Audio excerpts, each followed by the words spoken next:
I want to first thank you for inviting me again to the White House. You've been a remarkable friend of the State of Israel. You stand by us. You're standing with us. You are a great, great champion of our lives.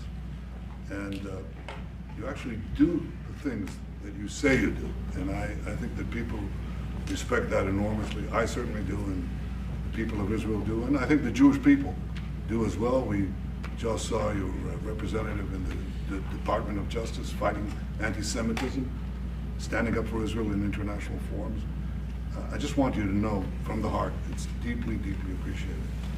As you said, we had the opportunity to talk today about many subjects. First, if I can mention tariffs, it's a subject of some interest today. I can tell you that I said to the President a very simple thing. We will eliminate the trade deficit with the United States. We intend to do it very quickly. We think it's the right thing to do. And we're going to also eliminate trade barriers, a variety of trade barriers that have been put up unnecessarily. And I think Israel can serve as a model for many countries who ought to do the same. I recognize the position of the United States. It says, you know, we're allowing other countries to put tariffs on us, but we don't put tariffs on them. And you know, I'm a free trade champion, and free trade has to be fair trade. And I think that's basically the position that you have put forward, Mr. President. We are going to eliminate the tariffs, and rapidly. I had the opportunity to speak to Secretary Lutnick yesterday. We talked about how we could effect this quickly, and I hope to bring a solution very quickly. We're not talking about intentions. We're not talking about, you know, just words. We're talking about results. And those results are going to come. That's the first. Thank you very much. It's very nice. Thank you.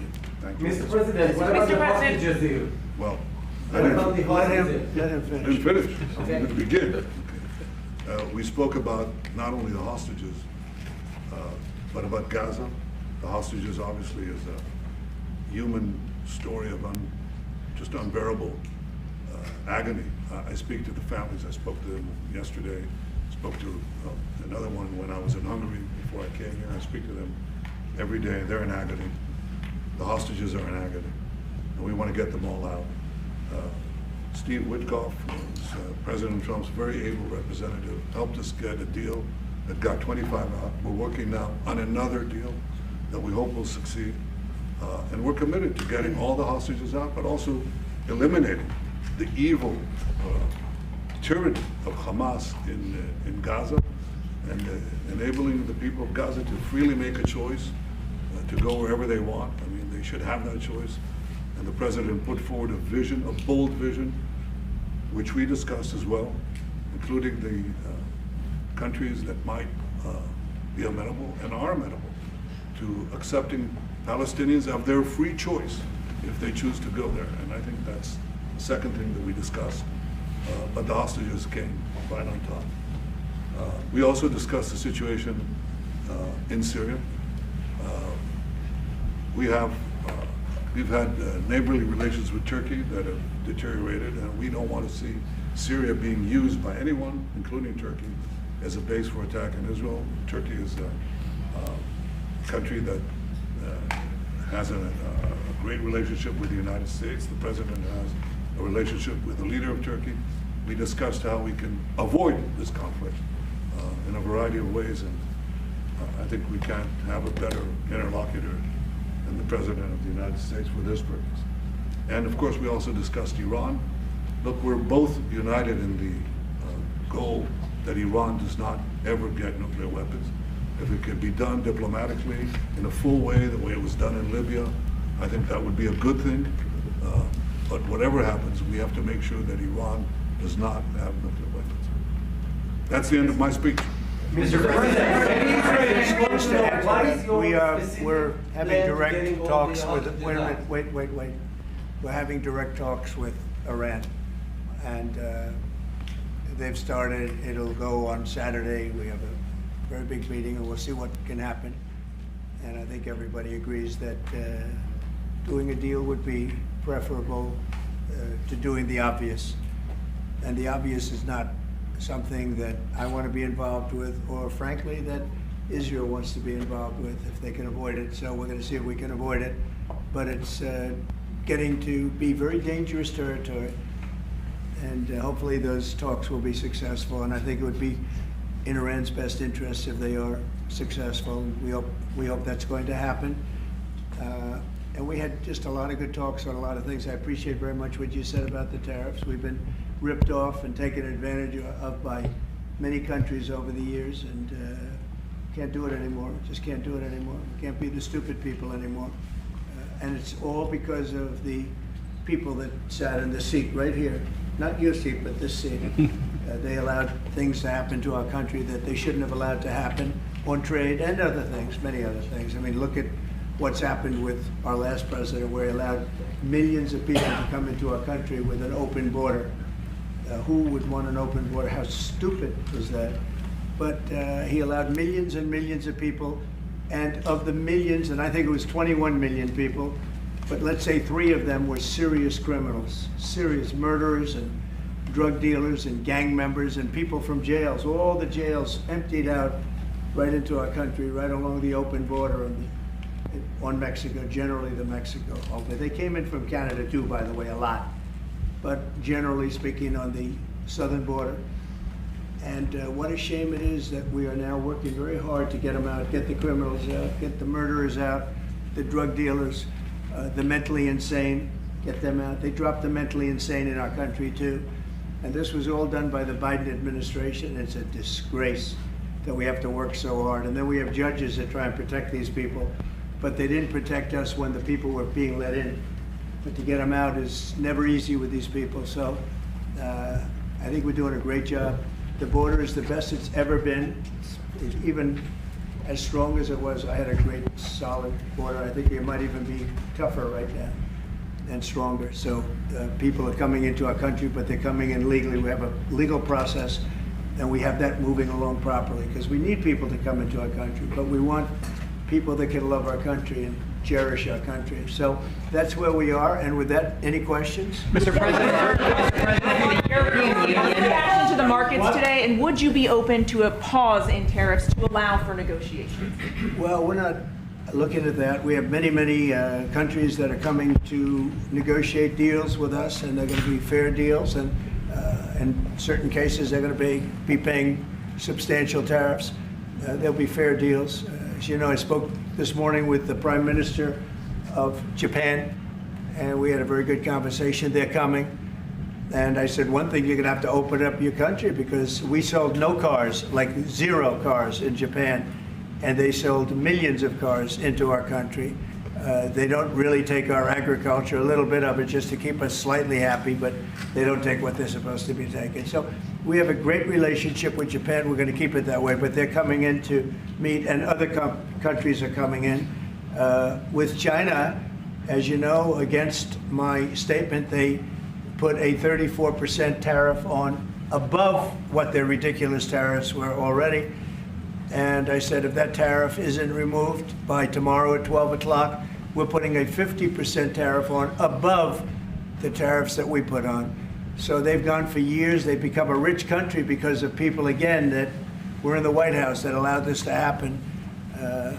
Hundreds of billions of dollars a year they'd make on us on trade, and it shouldn't be that way. And I have a great relationship with President Xi. I hope it's going to stay that way. I have great respect for China, but they can't do this with just, we're going to have one shot at this, and no other president's going to do this, what I'm doing. And I'll tell you what, it's an honor to do it, because we have been just destroyed, what they've done to our system. You know, we have $36 trillion of debt for a reason. And the reason is that people allowed it to get that way. So we'll be talking to China. We'll be talking to a lot of different countries. And I think, you know, if we can make a really fair deal and a good deal for the United States, not a good deal for others. This is America first. It's now America first. And we didn't put America first. We put America last. The people that were in the Oval Office put America last, and we're not going to stand for it. Yeah. Mr. President, who's going to represent the U.S. in the talks with Iran? Two questions. Do you expect any of these deals to be made before April 9th? And secondly, there have been some mixed messages from your administration. You're talking about negotiations, and yet others in your administration are saying that these tariffs are actually permanent. What is the action? Well, it could be, they can both be true. There can be permanent tariffs, and there can also be negotiations, because there are things that we need beyond tariffs. We need open borders. You know, we almost had a deal with China where we're going to open up China. It was almost done. Some of you remember it during my first term, and it was very disappointing. We ended up making a great deal. $50 billion worth of product was sold. $50 billion. You'd like that in Israel. And I made that deal, but it wasn't the deal that I wanted. It was the deal that I wanted was that, plus they were going to open up China so that our companies could go into China and compete with other countries and China for the, you know, for a large number of people. And at the very end, that deal was terminated, and we went to a piece of the deal. And so there are a lot of things outside of tariffs, but tariffs are very important. But there are a lot of things like opening up countries that were totally closed. China's essentially a closed country. In fact, it is a closed country. And what they do is they charge tariffs so that if you sell cars or if you sell anything, nobody's going to buy it because the price is out of control. But that's true with a lot of other countries also. So we're going to get fair deals and good deals with every country, and if we don't, we're going to have nothing to do with them. They're not going to be allowed to participate in the United States. What is Mr.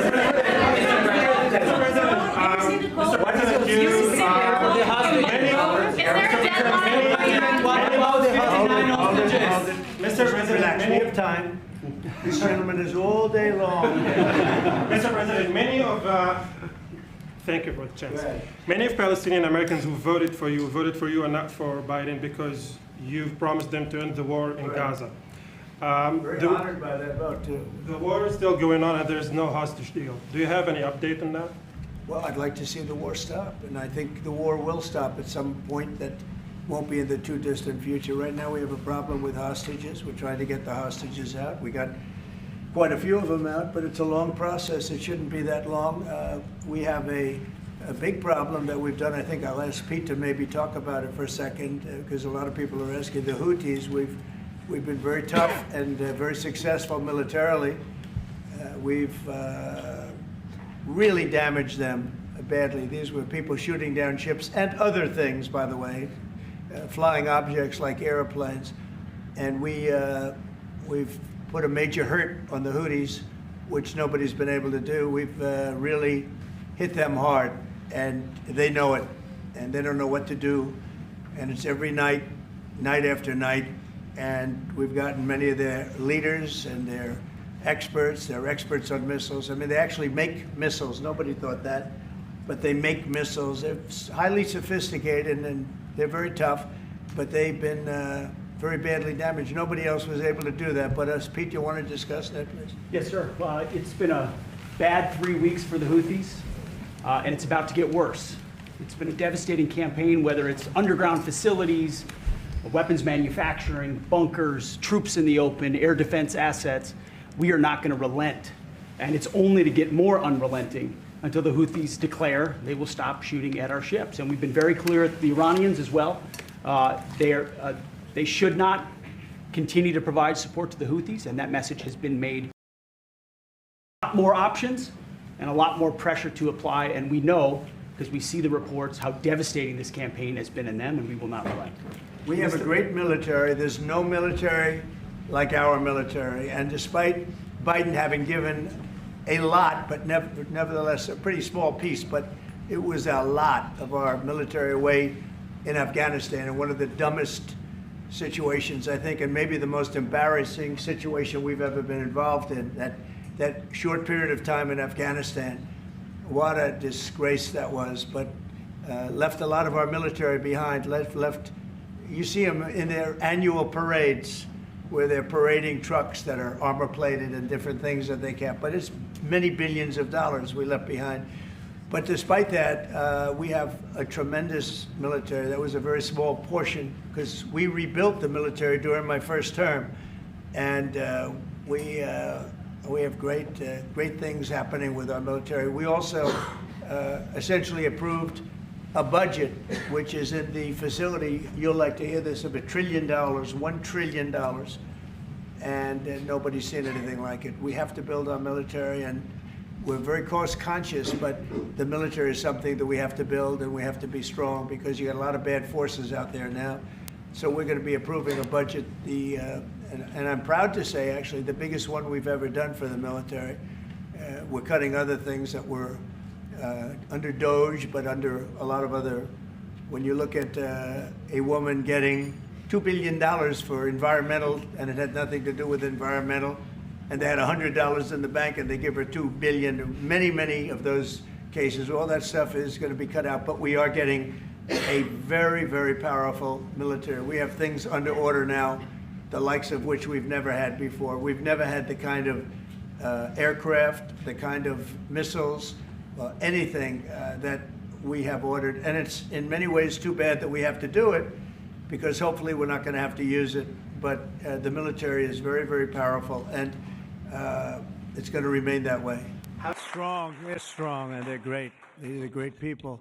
And thank you very much. This is a very important day to me because we're bringing back an industry that was abandoned, despite the fact that it was just about the best, certainly the best in terms of power, real power.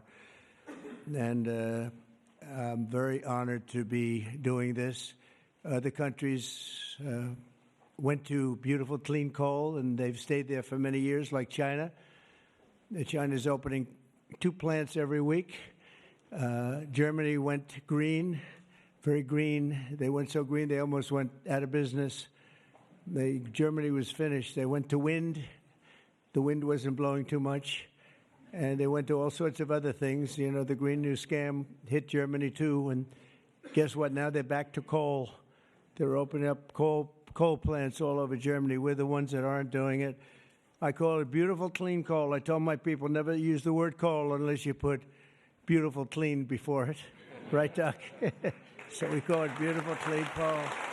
Beautiful, clean coal. So today, thank you. Today we're taking historic action to help American workers, miners, families, and consumers. We're ending Joe Biden's war on beautiful, clean coal once and for all. And it wasn't just Biden, it was Obama, and there were others, but we're doing the exact opposite. And all those plants that have been closed are going to be opened if they're modern enough, or they'll be ripped down and brand new ones will be built. We're going to put the miners back to work, and I said I was going to do this, and I've said it loud and clear, and it's time to do it, and we need it.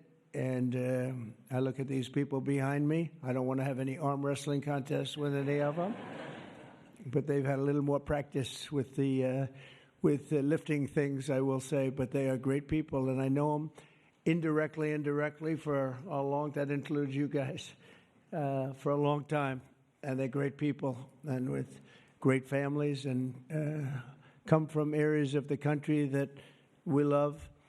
And we really respect. And I want to thank Secretary Doug Burgum for doing such an incredible job. From the day I met him, I knew I wanted to have him in my cabinet. He took a shot at running, and he was so good and so solid that he made no news, and that was good. But I saw him, and I saw his beautiful wife, Catherine, and I said that they're going to be a team. They are a great team, and they're going to be working for this country someday, and one of the first people I called after I won. So thank you very much. And along with the Energy Secretary, Chris Wright, and I was going to make Doug actually the Energy Secretary, and he said, sir, you have one person who's much better than me at this, Chris Wright. I said, who the hell is Chris Wright? I have no idea who he is. And then I learned that he's the most respected person in the energy business by far, far and away. For Doug to say that Doug's got a big ego, it was very tough for him to say that. Catherine was there, right? Catherine, you said, wow, I've never heard that before. But Chris, you guys are fantastic. Stand up, all three of you, please stand up.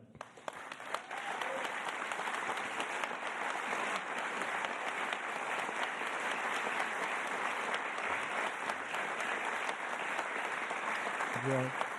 Yeah, that's a great team. It's no better team than that. And they're going to produce energy the likes of which nobody's seen before. You know, we need to do the AI, all of this new technology that's coming online. We need more than double the energy, the electricity that we currently have. You take all of the electricity in the country right now for houses, for buildings, for everything. We need to more than double it to be number one. We're now way ahead of everybody at AI. China's in second place, but way behind. And they're going to be producing a lot of energy and a lot of electricity for this. And so are we, and we're going to get approvals very fast. And I would say the man that's almost comparable to you in terms of the importance to this, maybe he's even more comparable, I hate to tell you, a guy named Lee Zeldin, who's a friend of mine for a long time. He was a great...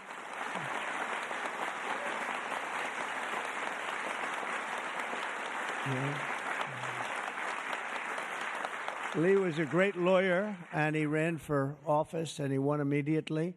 I gave him a very important endorsement.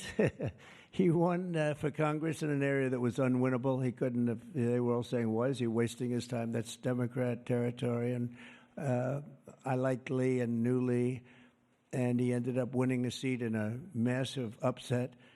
Nobody knew what happened, actually, and then he was there for a long time. How many years were you there?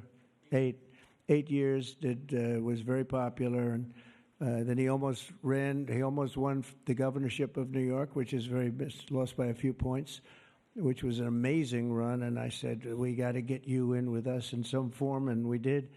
And he's head of the environmental agency, EPA, and doing a great job. And I said, if we have a nuclear power plant, Lee, can you get it approved in less than a month? He said, what? He said, I'll do it faster.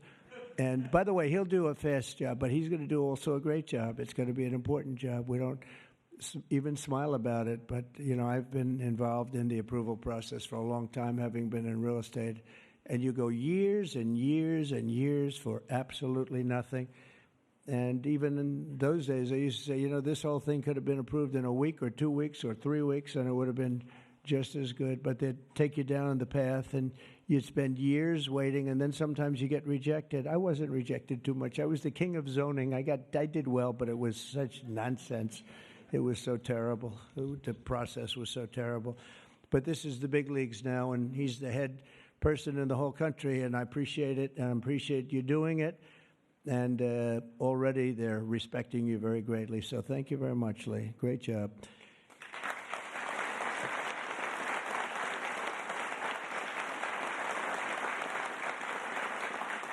So we have a lot of senators and congressmen and women, and I'm going to just introduce the ones that I see here because, you know, it's always a problem when I do this because I leave one or two out, and that's the end. I never get their vote again. I never get their vote. It takes years to recover, but we'll give it a shot because Senator John Barrasso, who's my friend and a great gentleman. Thank you very much, John, for being here. Thank you, John. Cynthia Lummis, fantastic woman who believes like I do. She believes like I do in these people, right? She believes in them maybe even more than I do. That's pretty good from day one. Thank you, Cynthia. You're doing a fantastic job. Kevin Kramer, my friend. Where is Kevin? Because Kevin, I think he was here because he had a problem, and I just will pay my respects. He wanted to be here so badly, but he had a difficult problem that he's working through, and we all love Kevin. John Hoven. John, thank you very much. Thank you very much. Go ahead. Steve Daines. Thank you, Steve. And Steve is a picker of great candidates, like he picked a guy named Tim Sheehy, who's here. Where's Tim? Where is Tim? Thank you, Tim. And Tim Sheehy has turned out to be a wonderful senator, and that was your pick. And we went with it, and you were right. And we have a great one in Tim. So thank you, Tim, and thank you, Steve. Shelley Moore Capito. Shelley, thank you very much. West Virginia. from West Virginia. She has to like. You have no choice. Even if you didn't like it, you have to like coal, right? But they were doing a number on you. They were doing a number on you with the coal stuff, and you have not only coal, but you have among the best coal anywhere in the world. So thank you very much. A friend of mine for a long time. I'm the one that got him to change his religion in a sense. He changed the party. He went from a Democrat. I said, Jim, you're not a Democrat. But he changed to Republican. He's one of the most popular Republicans and one of the most popular political leaders in the country, Jim Justice. I call him Big Jim. Big Jim Justice. Good. You look good, Jim. And he was in the business. And so am I doing the right thing? You would know better than anybody in this room. Am I doing the right thing, Jim? Huh? I think so, right? Thank you very much, Jim. Cindy Hyde Smith. Cindy, thank you, hon. Very good. Good job. People are going to be happy. And all friends of mine. Mike Lee. Mike, thank you very much. We have a lot of people from Congress, congressmen and women, representatives. Morgan Griffith. Morgan, thank you. Thank you very much. Bruce Westerman. Bruce, thank you, Bruce. Bob Latta. Bob Latta. Thank you, Bob. Good job. Troy Balderson. Troy, haven't seen you in a long time. Since that early race, I endorsed him before anyone knew who he was, and he ended up winning. That was another surprise, right? And that was a long time ago. Yep, you're doing a great job. Thank you very much, Troy. Carol Miller. Carol, thank you. Carol, West Virginia. Riley Moore.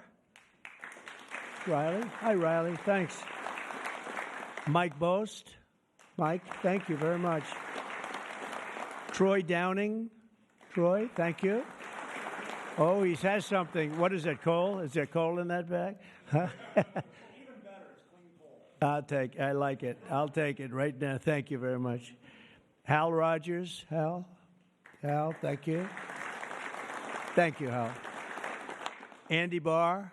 Thank you, Andy. Good luck with everything. I hear good things. Troy Downing. Troy, thank you. Thank you. Thank you. Thank you very much, Troy. Hal Rogers. Oops. Harriet Hageman. Harriet. Hi. How are you, Harriet? We just left Harriet. This is one of the finest attorneys you will ever see. I have seen her in action, and she is brutal. I never want her against me, that I can tell you. Dan Muser. Dan. Thank you, Dan. Thanks, Dan. Good job you're doing. Wesley Hunt, my friend, too. Wesley, great. I love your commercial. Pete Stauber. Pete, thank you, Pete. Great hockey player he was, right? Great hockey player. And a great gentleman just broke the record of Wayne Gretzky. The great one is Wayne Gretzky, but we have another great one, too, huh? Just broke the record. It was great. Governor Greg Gianforte. Greg, nice seeing you. Good, Greg. Thank you very much, Greg. Bill Lee. Bill, thank you very much. Patrick Morrissey, West Virginia, just got elected. Mark Gordon. Mark, thank you. Thank you very much. And we have a lot of others, and I'm in trouble because I don't know. I got 5 or 6 others that I see quickly, but I'm just not going to do it. Don't hold it against me because we have to get back to the most important people in the room, these people. You know that, right?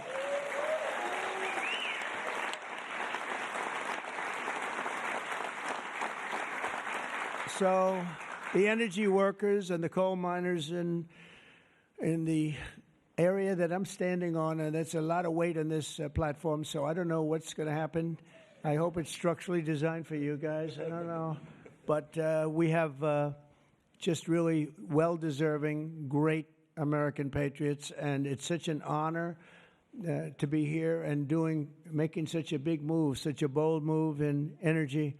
Because, for years, people would just bemoan this industry and decimate the industry for absolutely no reason, because with modern technology and all of the other things that we do, it's one of the great great forms of energy. That's why other countries, leading countries, are using it, some exclusively. For 4 long years, Joe Biden and congressional Democrats tried to abolish the American coal industry. They did everything in their power while he was awake, which wasn't much, shutting down dozens of coal plants, banning coal leases on federal lands, and putting thousands and thousands of coal miners out of work, destroying their lives, actually, destroying their lives. I'll never forget when I went to West Virginia, which I won by 48 points, I think, right? Big Jim, I won by 48 points. But in the first campaign where Hillary Clinton was about 4 states too early, and she was talking about how bad coal was and how they were going to teach coal miners how to make widgets and gadgets and technology, which they didn't want to do. They want to mine. One thing I learned about the coal miners, that's what they want to do. You could give them a penthouse on Fifth Avenue and a different kind of a job, and they'd be unhappy. They want to mine coal. That's what they love to do. And she was going to put them in a high-tech industry where you make little cell phones and things. I don't know. Do you think he'd be good at that? I don't know. I would be. You don't want to be. And she was brutal about 3 weeks before, but then she had a problem. She went to West Virginia looking for votes, and that was a bad situation. You remember that? And there was a coal miner around the table with his family, and he was in tears because of what they had done to him and his family. And I hope he's still around, but that man made quite an impression on the world and the public. And we ended up winning in a great election, but we ended up winning by a lot. The Democrats' Green New Scam killed jobs and sent prices soaring here in America. But meanwhile, China opened 2 coal plants every single week, and other countries likewise went very strongly back into coal. Some of them never got off. Those are the ones that didn't have the problems. The Biden energy policy was to put America last. We want to be last. We got to be last. Not a good policy. Under my administration, we're putting America first. It's very simple. America's always going to be first. On my first day in office, I terminated the Green New Scam. I declared the national energy emergency and withdrew from the unfair, one-sided, and extremely costly to the United States only Paris Climate Accord.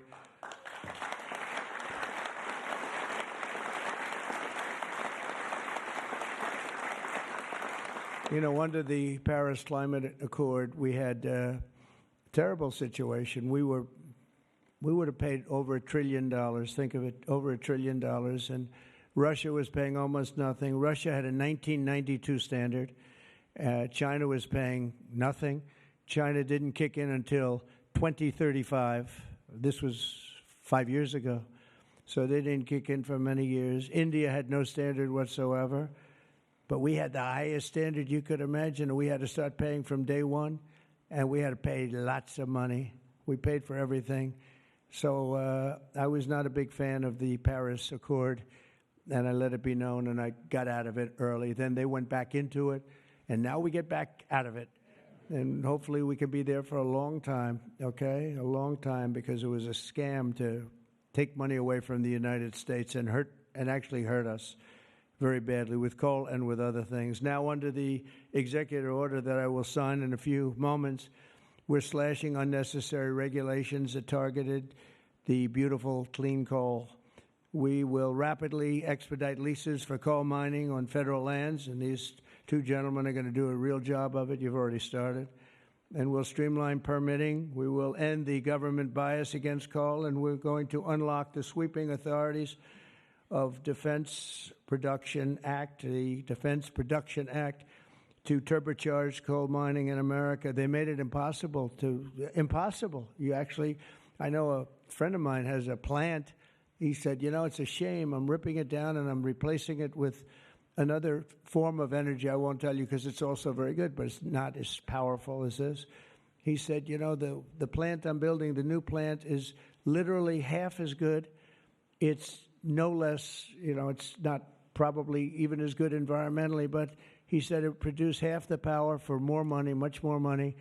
It'll never compete with that beautiful plant I have down the road, which was really a modernized coal plant. Well, he'll be happy to know that he can open that plant up very quickly and it's going to produce a lot. But he was complaining. He said, this is so much better. And he wasn't doing that as politicking me. He was doing that because that's what he felt. And he knew every form of energy. We talked about that. He knew every form of energy. But our government is going to do something that's very different. And I don't think even you two know about this. This was my idea from about 15 minutes before I got up here.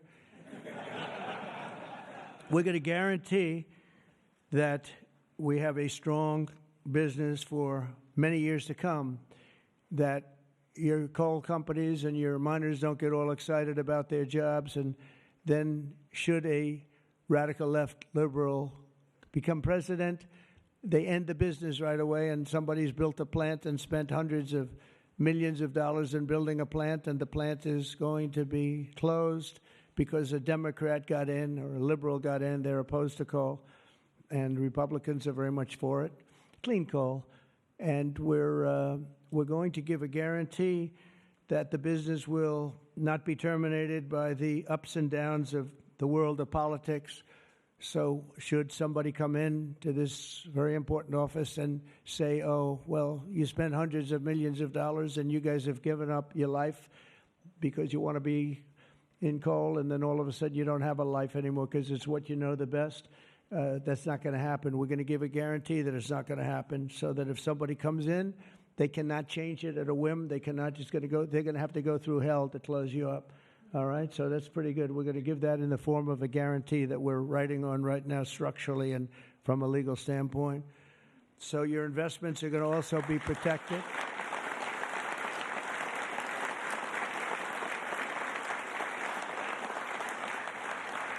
And you're going to have no reason to be concerned about your future, your life, or your investment if you're a miner, as this great governor was a miner, actually. He was one of the larger coal miners. He could fit up here very easily, you know, Big Jim. But he was a great success, but they were very, very tough on him. And he did a beautiful job with a beautiful product. Already under our leadership, the Department of Interior has approved the expansion of the Spring Creek mine in Montana, supporting 280 coal mining jobs and unlocking over 40 million tons of coal. And there's more to come. Spring Creek, big one. And there's more to come in the states of Wyoming, Alabama, Utah, North Dakota, and many others.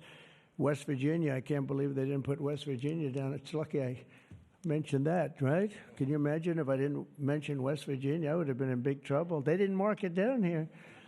It's good to have a president like that can pick that up, right? You think Joe Biden would have picked that up? I don't think so. Gee, they didn't mention West Virginia. I don't think so. I don't think he'd be standing up here either.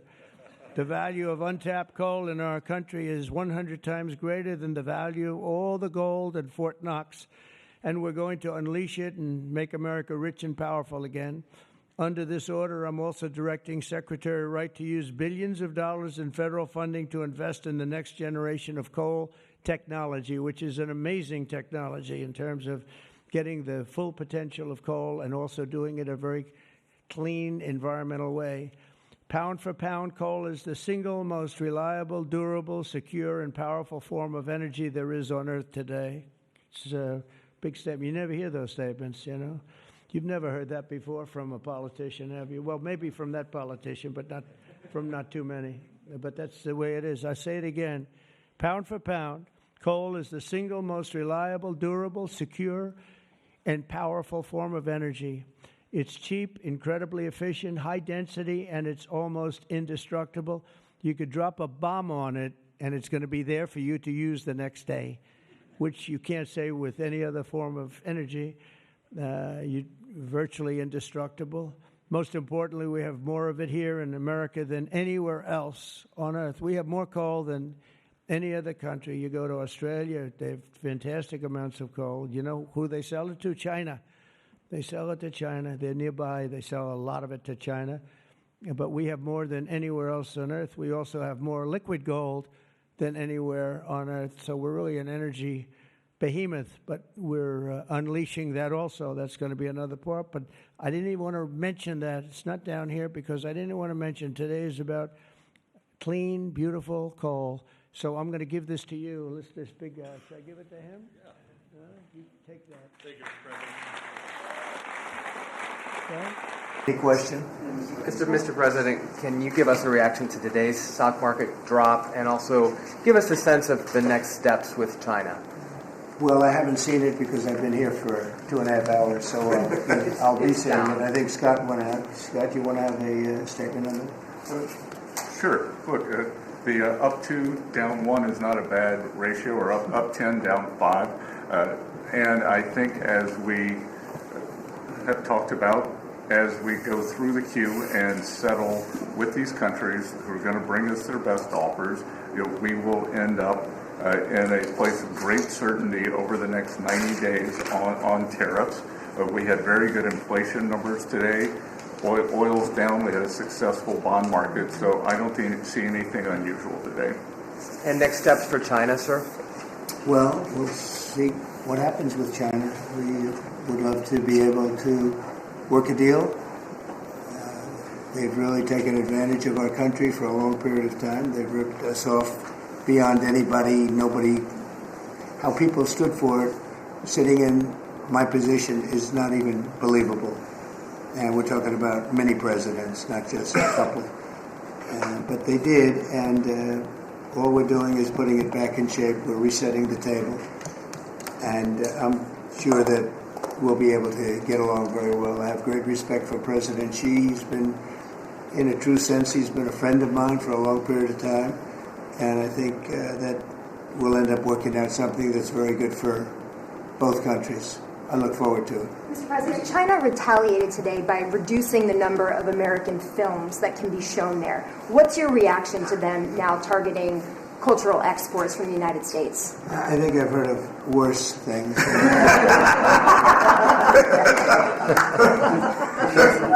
Yes, also on China, the Ukrainians say they have evidence that Chinese soldiers have been found fighting for the Russians in Ukraine. Can the U.S. verify this? And if so, what does the U.S. plan on doing to China to counteract that? We'll look into it, but I think beyond that, we're really looking to get that war stopped. They're losing 2,500 and even more than that young people a week. They're Russian and they're Ukrainian. They're not American, but they're people. And we're seeing if we can get it stopped. And I think we're making progress. I appreciate the ballerina who was released. It was at the request of a very good friend of all of ours, actually. Dana White called me and he said it's the friend or the relationship of one of the fighters for UFC or one of the fighters. And Dana's an incredible guy, and we spoke to President Putin about it, and they made a deal. They released the young ballerina, and she is now out, and that was good, so we appreciate that. We hope that we're going to be able to make a deal relatively soon with Russia and Ukraine to stop the fighting. It's so senseless. It's such a horrible thing. It would have never happened if I were president, but it did happen, and we were given that card. And I think we're going to get it. I think we're going to get it stopped. We've got to get going. We've got to get it. We have to move it faster. Likewise with the hostages, we're making progress. There's 59 hostages, but only 24 of them are living, and that's the way it's been presented to me by the mothers of some of the dead, mothers and fathers of some of the dead hostages, and they want the bodies of their baby, as they say, their baby, their young boys. They want them back as much as if they were alive. It's amazing because when I met the hostages 2 weeks ago here, I couldn't believe what they had to go through, by the way. But when I met them, they said, yeah, there's 59, but 24 are living. And they actually consider, I guess if you're a parent, you do consider it this way, that the remainder who are dead, 24 that are alive, the remainder that are dead, they want them back just as much as they would want them back if they were alive. It's really pretty amazing and pretty sad. So we're getting close to getting them back. We have a lot came back. A lot of people are very grateful. And some came back in pretty bad shape. Some came back, they're okay. I think they're going to be scarred mentally for a long time because if you sit down and talk to them as I have, what they went through is incredible. But we're making progress. We're dealing with Israel. We're dealing with Hamas, and it's a nasty group. How close are you to the first country coming to actually make a deal with the United States over tariffs? Is it days, months, weeks? Well, I think it's very close, but we have to have a deal that we like. We don't want a deal that's going to be a bad deal, or I could make every deal in one day if I wanted to. I could do this all in one day. I could just say, here's what we'll do. And I was saying to the people before, to Scott, mostly to Scott and Howard, and some of the other people that work with us on the negotiations. We have a lot of law firms that have paid me a lot of money in the form of legal fees. We're going to probably use those firms to, if we can, I think we can. I'll make a contribution to the country, but they're great firms. They're the best firms, the biggest, and really the most prestigious. And we may be using them to help you guys out, because you're going to need a lot of lawyers. And I'm not sure Pam's going to be happy if I say, can you send over about 200 lawyers that work on trade? She's working on criminal stuff, and I think that's going to be her focus more than anything else. So we'll find out if we can do that. But we have a lot of lawyers that you've been reading about where they paid $100 million a firm on average. Now we have the final 4 or 5 are at $125 million. So I have a lot of legal fees I could give to you people, and we might as well use them. Hopefully I won't need that many legal fees or that much. I may. Who knows? After it ends, after we leave, maybe I'll need it. But if I do, it's not going to be very pleasant. So I think we're going to try to use these very prestigious firms to help us out with the trade, because we have a lot of countries. But we want to make deals that are proper for the United States, not just we can make deals easily. We want to make them proper. Mr. President, if you aren't able to reach the deals that you want to see at the end of the 90 days, will you put those higher tariffs in place, or will you extend the pause? That's what would happen. I mean, if we can't make the deal that we want to make, or we have to make, or that's good for both parties, it's got to be good for both parties. You wouldn't. And then we go back to where we were. Go back to the numbers that you announced last week. I think you so. wouldn't extend the pause? No. We'll have to see what happens at that time. Thank you, Mr. President. You said yesterday you were considering some exceptions for companies. Can you talk about what you're considering? And then also on the reciprocal tariffs, you said they'd be substantially lower. Is the same math formula going to be used, or is that tossed out? I'm not considering now for any country or company, but it's possible that I would. But I'm not. We don't have that situation right now. People understand where we are, what we're going to do. But it could happen. It's called flexibility. You have to have certain flexibility. President, what are you planning on using the money that you're gaining from revenue through the tariffs on?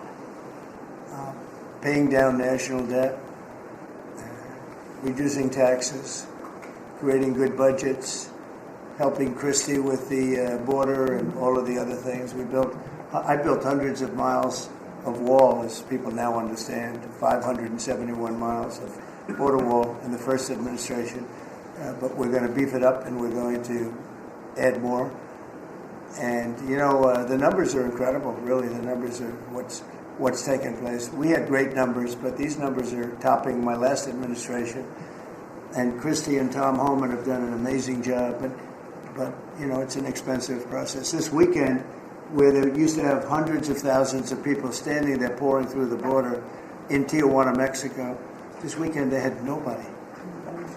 You had a man sweeping this massive piece of concrete, which is, the area where they said massive. And I've looked at that during the Biden administration. You couldn't see a piece of that concrete. There were so many people on it. You couldn't, if you had helicopter shots, you couldn't see concrete. Now, this weekend, you had nobody there but a man with a broom sweeping it and cleaning it up. Pretty amazing. It's really an amazing job. But it will be used for that. It'll be used for a lot of things.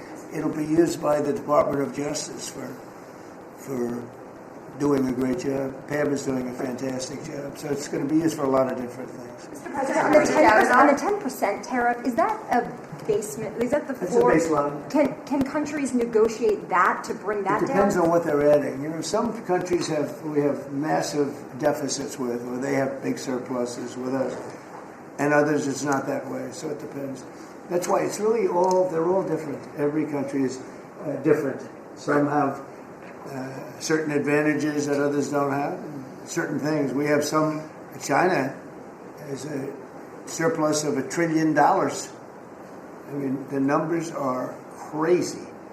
And others have basically no surpluses. We have some that are pretty even, but they hurt us in other ways, and we just want to get that taken care of. So everyone is a little bit different. But are you negotiating with the EU as one bloc or individual nations for the tariffs? We're looking at it as one bloc. They've been very tough, but they were very smart. They were ready to announce retaliation, and then they heard about what we did with respect to China and others, but China. And they said, we're going to hold back a little bit. They decided to hold back. I thought they were very smart. Look, the EU is very smart, but they really have taken advantage of the United States. They were formed for the purpose of taking advantage of the United States. And I don't blame them, and I don't blame China. I don't blame anybody. I blame the people that were sitting at that desk in that other beautiful Oval Office for allowing it to happen. Many presidents I blame. They should have never allowed it to happen. And I'm doing something that a lot of them wouldn't want to do. But I'm here, I do those things, and we're going to make this country great again. We were taken advantage of by almost everybody. I sat back in the last administration. I would actually read them. I don't have to read them now. I know them so well. I would read some of these documents that were signed, deals, and I said, who would do a deal like this? Who would do it? You've seen it, Elon. Yeah. I'd look at deals where it's so one-sided. Even we have a deal with Japan, and we get along great with Japan, and we had the Prime Minister here. He was fantastic. As you know, Abe was great. Shinzo was great. He was a good friend of mine, unfortunately no longer with us. But we defend them, but they don't have to defend us. I said, that doesn't sound too good. We have a deal, a defense deal. We pay hundreds of billions of dollars to defend them. But if for any reason, in other words, we pay all the money. They don't pay anything. But if we're ever attacked, they don't have to do a thing to protect us. I said, well, that sounds like a wonderful deal. So that's just one out of thousands. And I just wonder who did this. And it's people that either hate our country or didn't care, an expression that you use. I think it's really a lot of them didn't care. It's just hard to believe how bad they are. Now that's a little bit of a defensive deal, but I'm talking about trade deals, the same thing. They're so bad, you would say, how come? And even when I'd renegotiate, like I'd go to a country, they'd give me everything I asked for. I said, why didn't somebody ask for it like originally? They give me everything. I think when they were negotiating, they didn't care, or they didn't ask, or they were shy, or they were very stupid, or they hate our country.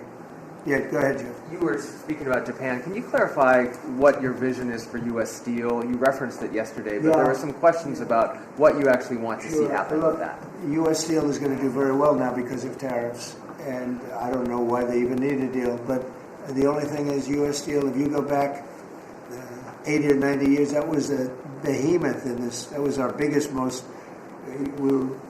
if we were around, we would have been very proud of it. Today we have different types of companies that are big.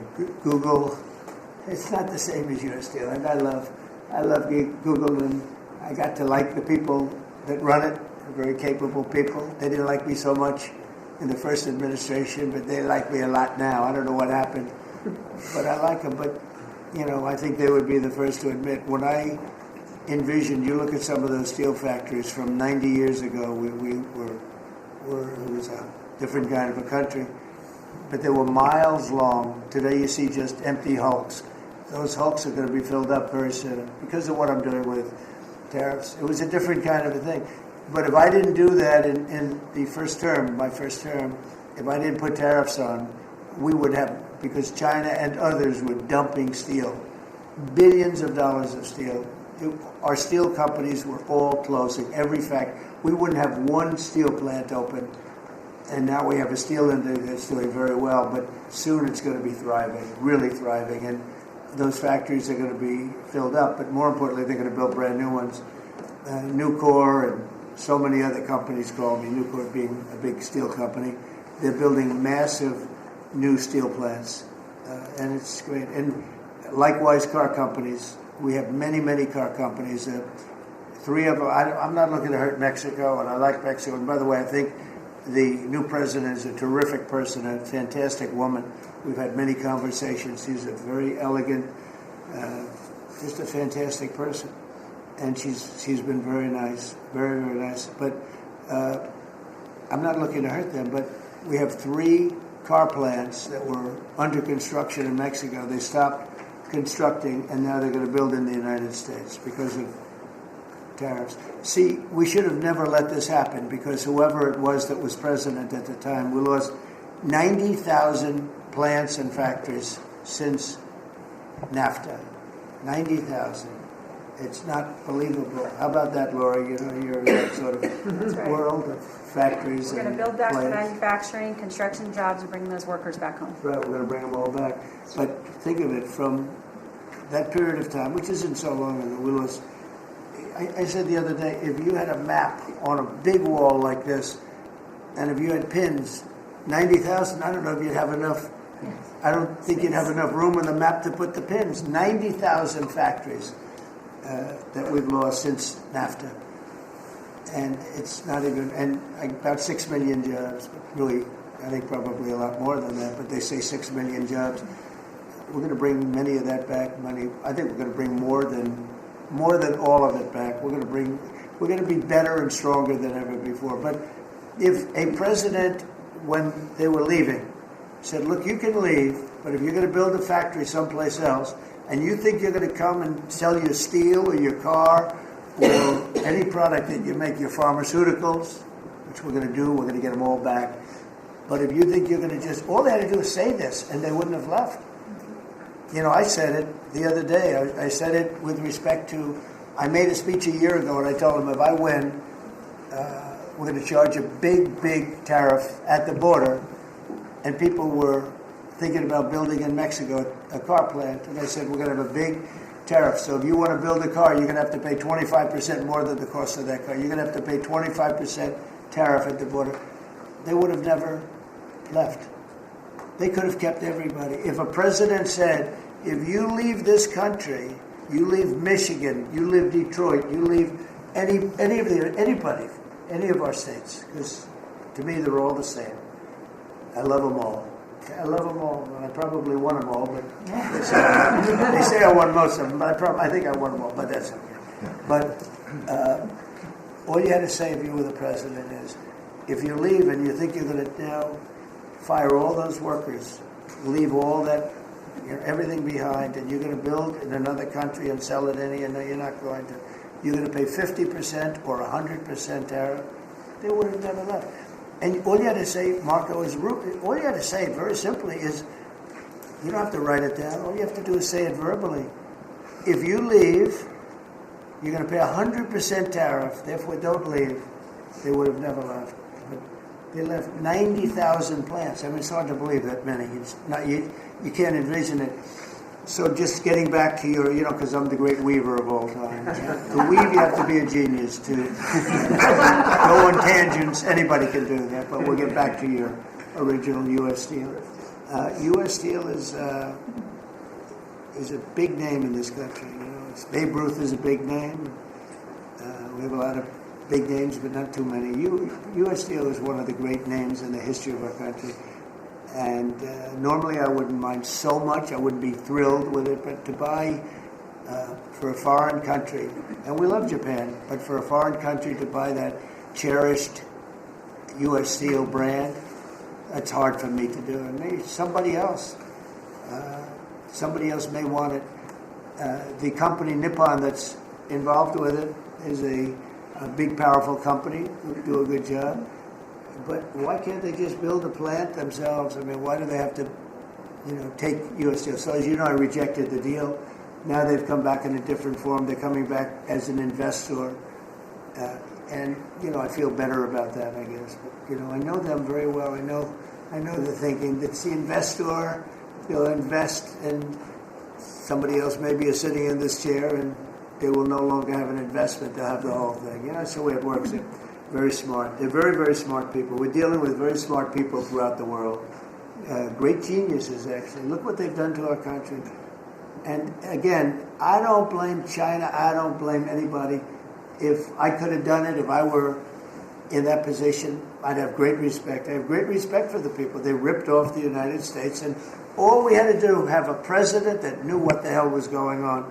And none of those countries would have left. Those companies, none of them would have left. So that's a little lesson in basic business. And it's really basic business. It's not complicated business. It's very basic business. And we'd have every one of those car plants going just the way they were 30 years ago. None of them would have left, but now they're coming back. The Labor Department has confirmed that $400 million went to fake people for unemployment benefits. I just wanted your initial reaction to that. I think it's terrible. I just heard it from Lori, and I appreciate it, and you heard it from Elon's people, right? That's right. Elon's done a fantastic job. Look, he's sitting here, and I don't care. I don't need Elon for anything other than I happen to like him. But I'm telling you, this guy did a fantastic job. I don't need his car. I actually bought one and they said, "Oh, did you get a bargain?" No. I said, "Give me the top price." I paid a lot of money for that car. But honestly, he makes a great car. You know what I do with it? I let the people in the office drive around in it. Margot and Natalie, they're all Chamberlain. They're all driving around the most beautiful car. It's gorgeous. But I did that as a sign of just a show of support. Numerous people have done that. Just a show of support. Because, he's done a fantastic job, but he hasn't been treated properly. Hasn't been treated properly. Yep. Mr. President, can you talk to us about your communications with China? Has President Xi reached out at all since the tariffs escalated? Well, I won't say who's reached out. I just say that I think it's going to work out, hopefully well. Including TikTok? They're very big. It's hard to get over, if you're me, what they've done to our country. They've destroyed our economic base to a large extent. The good news is we're very vibrant, and we're going to get it back fast. We already have. Look, we're making $2 billion a day now, and during Biden, we were losing $3 billion a day. Biden was a disaster. He was the worst president in the history of our country. And to me, worse than that, because the money you can make if you have the right guy in this position, worse than that was what they did on the border. By allowing the jails of the world, not South America, all over the world, to be opened up so that we take everybody from Africa, Asia, South America, Europe, the bad ones. They opened up their jails and they dumped them in the United States. And now this beautiful young woman who seems to be, boy, she loves what she does, though. I think she loves what she does because she's a patriot. She hates to see it. And Tom and all the people. But for us to spend, hundreds of billions of dollars, this is just, I don't know. They either hated the country. Who would do this? Who would want millions of people to pour through an open border? We have no idea who the hell they are. And just walk right through. And half of them, whether you like it or not, you could look at them and you could say, they are not going to help us. These are some rough people.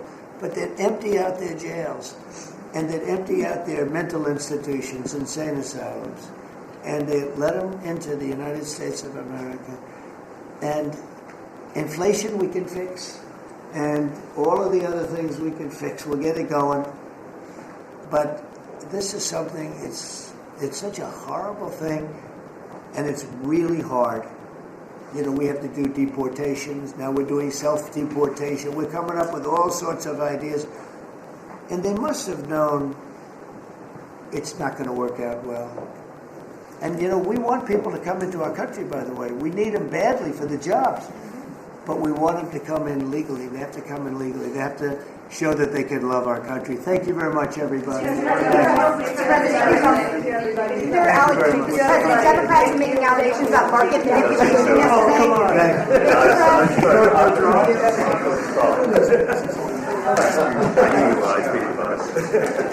What do you think about the tariff decision yesterday? Thank you, everybody. Thank you.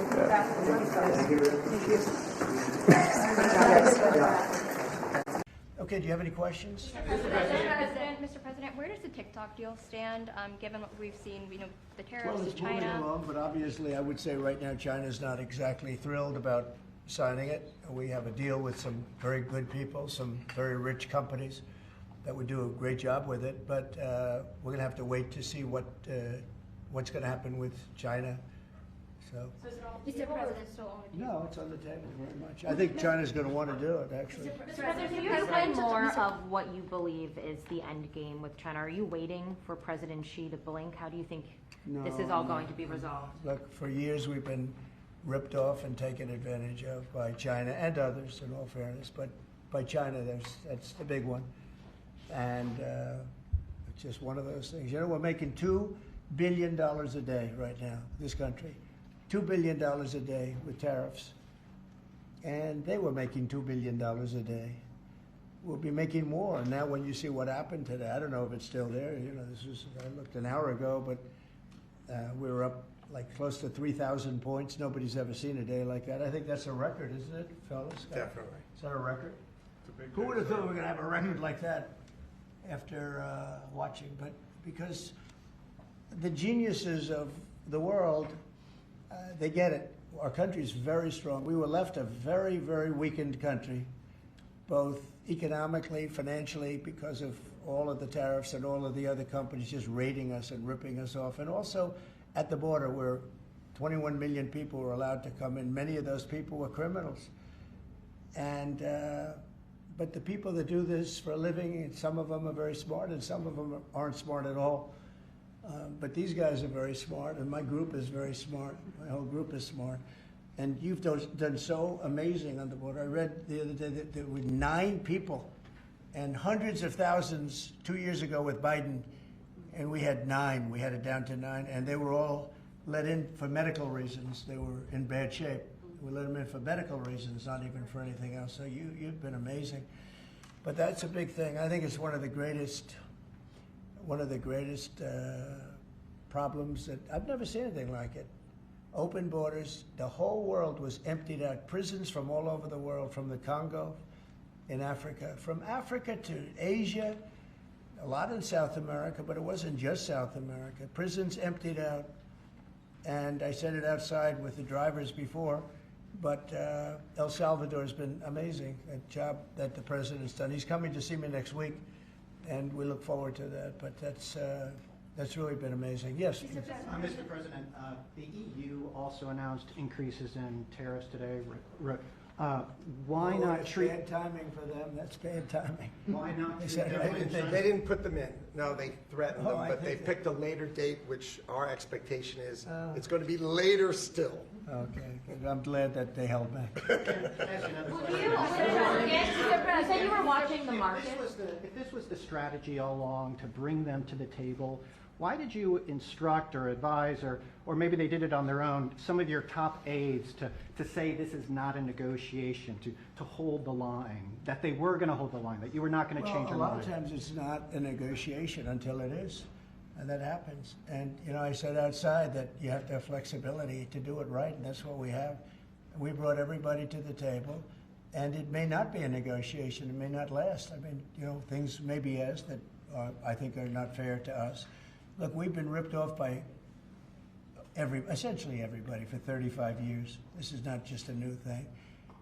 And Roger Penske just left. He's a great gentleman, great man, actually.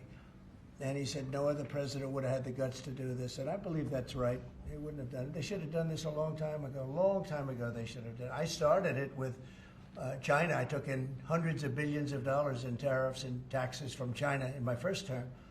And we had the greatest economy. We were up 88% on the stock market. That was the greatest ever in the history of our country. But it had to be done. It's something that had to be done. Mr. President, thank you so much. Which countries will be negotiating first? Do you have any criteria? Because, for example, Brazil and the UK, they do not have deficits with the US. They have a surplus. They do not have a surplus. They have deficits with the US. So what is the criteria? And also, would you consider talking or meeting with Xi Jinping? No, sure. I would. He's a friend of mine. I like him. President Xi, I like him. I respect him. But they haven't treated our country right. Sure, I'd meet with him. On the other countries, we have Japan is here, and South Korea is here, and others are here, and we're trying to see them. It's, from what I hear, it's much more than 75. I said 75 plus. So many. It's everybody wants to make a deal, actually, and you know we want to do what's right for our country. We also want to do what's right for the world. The world is important. I mean, you know, it's the world, right? And I think we're going to make a lot of people very happy. And I think investing in the United States of America will be the greatest investment that anybody's ever made. Mr. President, can we still expect to see the sectoral tariffs, so the pharmaceuticals, steel? Is that something you're still considering moving forward Yeah, with? well, I will be because we want them coming back. You know, we realized during COVID that we don't make our drugs and our pharmaceuticals in this country. So I realized that. And it was a big realization. We had to go to China to get drugs. We had to go to other places. I won't even mention the names, but we had to go to other places. We don't make it, and that's because we let them leave. And now if they want to come back, we're going to put tariffs on the pharmaceutical companies, and they're going to all want to come back. They're going to come back. I'm not going to pay them any money like Biden with the chip deal. That chip deal was horrible. They give billions and billions of dollars to chip companies. All they have is money. They have so much money. And they give billions of dollars, and they're just going to keep the money. They're not going to spend it. The only thing that's going to bring them back is you say, we have a barrier. You have to pay 50% or 100% or 200%. And if they have to pay that, they're going to say, we're not going to pay that. We're going to build here. And that's what happened. We're the biggest, most prestigious chip company in the world, spending $200 to $300 billion. Think of that, $1 billion to build essentially one massive plant. It'll be one of the largest plants in the world, and we're going to get them very quickly. We're going to get them energy. We're going to get them the electricity they need and the energy that they need, and it'll be approved by Lee Zeldin, a total professional, and it'll be approved very quickly. And they'll get their zoning very quickly. They'll have everything done in a matter of months. Thank you, sir. You've procured a record amount of private sector investments since your election, $7 trillion. You talked about the importance of all that. Can you talk about how these investments will have a positive impact on families who felt like the previous economy left them behind, and why your executive orders on coal yesterday is so important given the amount of manufacturing that you're ushering back in? Good, thank you. And which is correct. We have, I would say, more than $7 trillion now, right, of investment coming in. Apple is coming in for $500 billion alone. We have other companies coming in with massive numbers. We have car companies that are coming in. No, we've never seen anything like it. Maybe in the 1940s or 50s or something, but we've never seen anything like it. They had 3 plants canceled in Mexico. Not that we want to hurt Mexico, but we're for us. And that's what my job is. It's not to take care of other countries, but I want to help other countries as much as I can, but we have to take care of America first, and it's about America first. So we have many, many companies coming in that would have never come in if we didn't win the election and then put the tariffs on. And they're coming in because when they build in the United States, there are no tariffs. You don't have to pay any tariffs. So instead of paying 30, 40, 50% or 25%, but it could go a lot higher in some of the industries. So we have steel mills right now that are raging. The steel industry was gone. If I didn't put the tariffs on steel, because China was dumping massive amounts of steel in my first term, and I put tariffs on it, I saved the steel industry, but now it's going to thrive, maybe like never before. I mean, if you go back to U.S. Steel from 90 years ago, it was incredible. It was the #1 company in the world for a long time. That's why we don't want to see it go to Japan. And we love Japan, but U.S. Steel was a very special company. We don't want it to go to Japan or any other place. So we're working with them, and I don't know if they need any money now. I'll be honest with you, they hit gold. they hit gold, because if you look at it, they have such orders for steel now, it's incredible. What's going on in our country is incredible with respect to plants. So we lost 90,000 plants and factories from the beginning of NAFTA, the worst trade deal ever made in the history of this world, but certainly in the history of trade. There's never been a worse trade deal. We were able to cancel that. We had to get approval from Congress. It was like a disastrous curse, because you had to go to Congress to get it terminated. You couldn't just terminate it because it was a bad deal. And you had people in Congress that didn't want to do it because they had other reasons, maybe bad reasons. They're mostly not there anymore, those people. But it's amazing what's happened. I appreciate that question because it's incredible. I don't think we've ever seen anything like it. $7 trillion, and it's much more than that, because these are places that we know. $7 trillion is unheard of. I never looked at the Biden numbers, but you could go a whole year, and it was peanuts. Everybody was leaving. They weren't coming in; they were leaving, and that means jobs are leaving. And so we're not playing games. We're going to make this country greater than ever before. Thank you for that question. Mr. President, it seems that China's made some. Let her just do that. Oh yeah, absolutely. Thanks. For the past few days, we've heard from this administration no pause. Was this idea of doing a pause, did that just come about this morning? Can you tell us exactly what came into consideration for you and your advisors? For a period of time, I wouldn't say this morning. Over the last few days, I've been thinking about it. I've been dealing with Scott, with Howard, with some other people that are very professional. And I think it probably came together early this morning, fairly early this morning. Just wrote it up. We didn't have the use of, we didn't have access to lawyers, or we just we wrote it up from our hearts, right? It was written from the heart. And I think it was well written too, but it was written from the heart. It was written as something that I think was very positive for the world and for us. And we don't want to hurt countries that don't need to be hurt. And they all want to negotiate. The only problem is, you can only do so many at one time. We want to do it right. We want to get it right. We want to take care of them, but we have to take care of our country. So, but this was something certainly we've been talking about for a period of time, and we decided to pull the trigger. And we did it today, and we're happy about it. I didn't know it would have that kind of an impact, but it's, I think they have the biggest increase in the history of the stock market. That's pretty good. You're almost, if you keep going, you're going to be back to where it was 4 weeks ago. But it was a sick market 4 weeks ago, because the trade was sick. It was only a question of time. I don't blame the tariffs. I think the tariffs just sort of magnified what was happening. It was sick. Biden allowed these people to get away with murder. Biden allowed China to just take advantage of us. We had like $1 trillion deficit with China, $1 trillion deficit. So that was going to only be a matter of time. I think the tariffs brought it out faster, and they magnified the problem. But I think this was a problem that existed far beyond tariffs. This was a systemic problem, and we're going to cure that problem. And maybe to a large extent we have, because we've revealed it, and we've revealed it very strongly. Yes, sir, please. Thank you, Mr. President. So it seems China's made some serious missteps here in these negotiations, and Secretary Besson said earlier you may have goaded them into a tough position here. I'm wondering, are you in a way putting together a coalition against China in terms of trade here? No. Well, China, look, they're very capable, and I don't blame China for what happened. I blame the people sitting right at this desk, right behind this desk, or another desk. You get your choice of 7. I happen to pick the Resolute. But I blame the people sitting behind in this chair, behind this desk, for being stupid, incompetent, or not having courage. This should have been done years ago.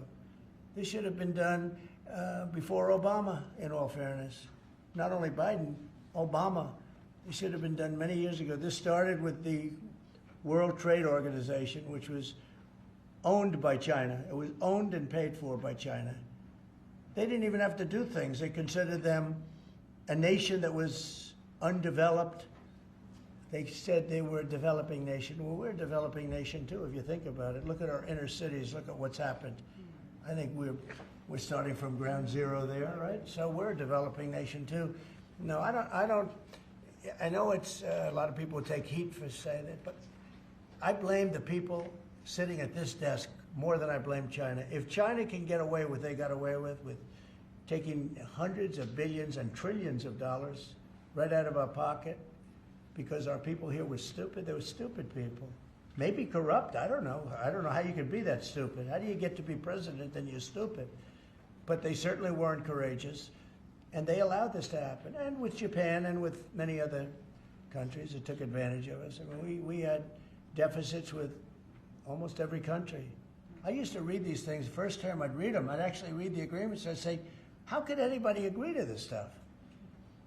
So certainly they were rough, and they were tough, and they were smart. And you can blame them, but I really blame the people that allowed them to do it, because you know, if you could read first grade and you could read these agreements, you'd say, these are terrible deals. I actually used to say, who would allow deals like this to be made for our country? And maybe it's people that didn't care. Maybe it's people that weren't courageous. Maybe it's people that were corrupt. I don't know. But I blame those people more than I blame anybody else. Mr. President, you've been very specific in saying that you would like the EU to purchase U.S. energy. Is there something specific that you would like China to do? Well, you'll be hearing about that. Yeah, there are a lot of things I'd like China to do. Are there some examples? There are a lot of things that I want China to do, and I'll be telling China what that is. Not you, but I'll be telling China. Mr. President, Iran, you said the other day that if they do not agree to a potential nuclear deal, that it would be very dangerous for them. What specifically Well, they did you can't mean? have a nuclear weapon. Did you mean military action, though, if they don't agree? Oh, if necessary? Absolutely, yeah. And do you have a deadline for these Yeah, talks? I do. And You're talking about with Iran? Yes. Yeah, I They're do. saying it's not Do you want the something best. definitive this weekend, or do you see this as a start of a process? It's a start. Do you have a timeline? We have a little time, but we don't have much time, Who is starting the because we're not going to let them have a nuclear weapon. Is Can't it let them have a awkward to nuclear be weapon. there, Mr. President? And we're going to let them thrive. I want them to thrive. I want Iran to be great. The only thing they can't have is a nuclear weapon. They understand that. You know, the people are so incredible in Iran, and they're so smart. They're very smart people. But, you know, they're in a rough situation, rough regime. But they understand, and the leaders understand. And I'm not asking for much. I don't, they can't have a nuclear weapon, and I've said that. And I was a little bit surprised, because when the election was rigged, I figured they'd get the weapon, because with me, they were broke. They were broke. They had no money because of the sanctions. Nobody could buy oil. We did that to Venezuela just recently. And we'll do it to other countries if we have to. I want to see Russia and Ukraine make a deal. They got to make a deal. When schools get blown up and bad things happen, like I'm hearing about, it's no good. I hope we're going to make a deal with Russia and Ukraine. But with Iran, yeah, if it requires military, we're going to have military. Israel will obviously be very much involved in that. He'll be the leader of that. But nobody leads us. We do what we want to do. When would the clock run out on the talks? Say- When would the talks need to conclude before you might do military? I can't really be specific, but you know, when you start talks, you know if they're going along well or not. And I would say the conclusion would be when I think they're not going along well. So that's just a feeling. Mr. President, on the subject of U.S. troops stationed in Europe, do you have any plans to reduce the number of U.S. troops in Europe or in other NATO countries? Well, good. I mean, it depends.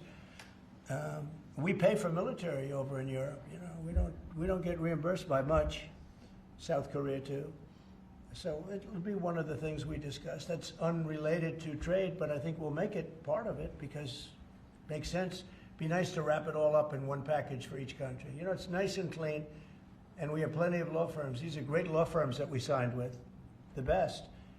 And I think part of the way I'll spend some of the money that we're getting from the law firms, you know, in terms of their legal time, will be, if we can do it, I think we can do it, using these great law firms to represent us with regard to the many, many countries that we'll be dealing with. We'll have good lawyers representing us, but we want to have good lawyers, and these are the best, considered the best lawyers in the world, right? I mean, considered the best in the world. I don't know. They just went off a little bit.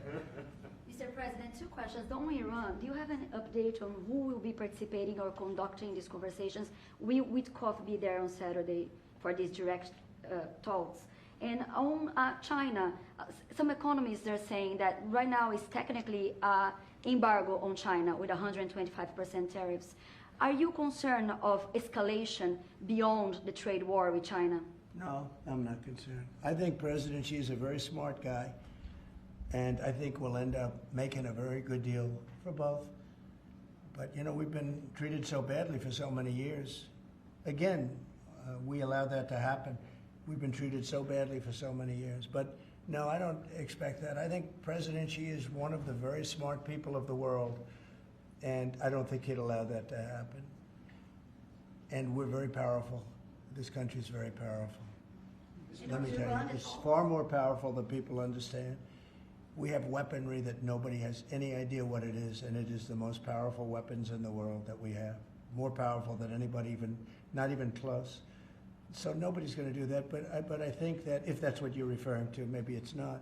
But just in terms of basic escalation, which is what you said, no, I think that President Xi is a man who knows exactly what has to be done.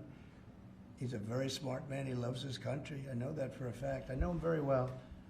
And I think he's going to want to get to a deal. I think that's going to happen. We'll get a phone call at some point, and it'll be off to the races. It'll be a great thing for them. It'll be a great thing for us. It's going to be a great thing for the world and for humanity.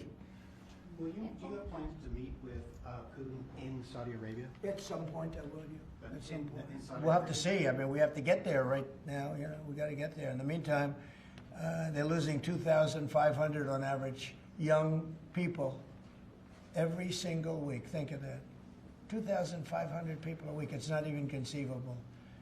We got to get there fast. Do you think A couple of more. Yes. Do you have to increase tariffs on China even more before they come to the table or give you a phone I call? can't imagine it. No, I can't imagine. I don't think I'll have to do it. I don't think we'll have to do it more. We calculated it very carefully. By the way, when you hear 100, a lot of people charge much more than that. Canada charges much more than that to our farmers, our dairy farmers. Many, many people charge much more than 100 or 125 in this case. But I don't, it's still a significant number. I don't see that again. On the investigations. Yeah, please. Yeah, Mr. President. So, do you think some of your tariff critics would prefer, to see the United States go through turmoil than to actually see it succeed, just because they are your policies? You mean just leave the tariffs the way they are now and just relax, right? Some people have said that. Look, again, we're making, it'll be soon, much more than $2 billion a day. That's not the worst thing that I've ever heard. So yeah, some people say that. But, we look at the other side too. I think as the United States, we have an obligation to look also at the other side. We want what's good for everyone. I mean, it's America first, but we also want to make sure there's a world that can live happily and all of that. And so, this is the way I look. No, but there are people that say, look, where we are now, I've been in worse positions in my life than making $2 billion a day plus, right? It's really plus. Thank you very much, everybody. Thank you, Press. Thank you, Press. Head it out. Thank you. The markets are what really changed your mind when it came to The markets right now are extremely good. Thank you. Thank you. Thank you.